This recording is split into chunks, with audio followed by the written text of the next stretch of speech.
Hi everybody, my name is Kaila Fraim. It's possible that things can look okay on the outside, but something still be wrong on the inside.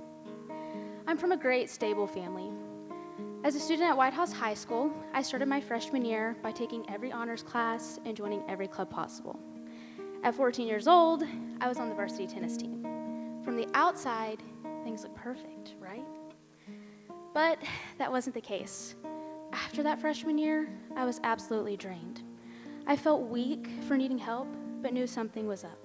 So I decided to go to my mom, someone I knew I could trust and be vulnerable with, even when it was awkward.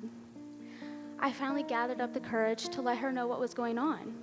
Before speaking with her, I rehearsed the things I wanted to tell her. That I was overwhelmed to the point of being in tears, constantly worried about my grades and performance as a varsity athlete, and no longer feeling happiness. Mom, something's going on. I'm not sure what, but I'm really stressed out. Okay, what do you mean? What do you need? I don't know. I just know that I need help. Maybe I should see a therapist. I began seeing a therapist the summer after my freshman year of high school. I got over feeling weak or needy for needing counseling, but there were still areas of my life where I felt like I was a failure. Most of those revolved around my performance as a student and an athlete. The summer after my sophomore year of high school, I knew what I needed to do to be ready for varsity tennis. I was expected to be on the court all summer long, clocking in hours to perfect my serve and swing. That didn't happen, though. The thought of returning and being demoted to junior varsity was unthinkable for me. I gave myself no room for choices, no room for growth. I told myself if I couldn't be on varsity, I shouldn't be playing at all. That all or nothing mentality crept up again during my junior year of high school. I had decided to take a non-honors level course for my mental well-being. Even though I knew it's what I needed, I felt stupid for doing so. Although my stress level was lowered, I wasn't happy being in a non-honors level course. My friends who were in the honors level course would talk about what they were learning, and I would feel less than. I would tell them what I had been learning and laugh at how easy it was, all while feeling like a failure. Even though I am from a family with college-educated parents, I faced my senior year full of overwhelm. A week before my 18th birthday, I lost my paternal grandpa to suicide. The circumstances of his death were a devastating and shocking blow to everyone in my family. That, combined with the last 3 months of high school being online due to COVID, were unbearable for me.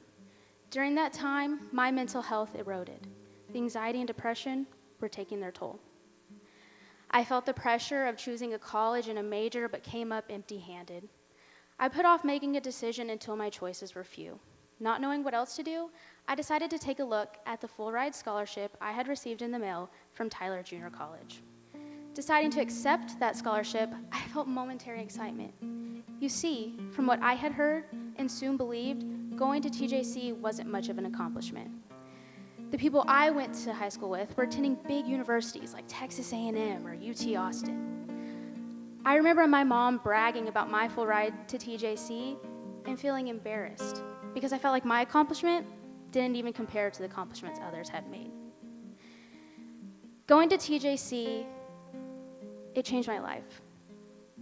I remember one fall day last year, I walked into my Learning Frameworks professor's office to have a meeting about my research project. 2 instructors, Dr. Powell and Dr. Hathcote, sat me down. I let them know how I felt about attending TJC. I just feel like I'm not smart enough. What? Kaila, you are obviously intelligent, said Dr. Powell.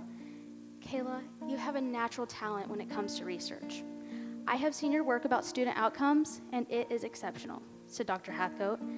When I left that office, I felt lighter. I stepped outside, and I could have sworn the sky turned a brighter shade of blue. I was smart. Me? Yes, I was smart, and some really smart people said so. Suddenly, I knew where I was supposed to be.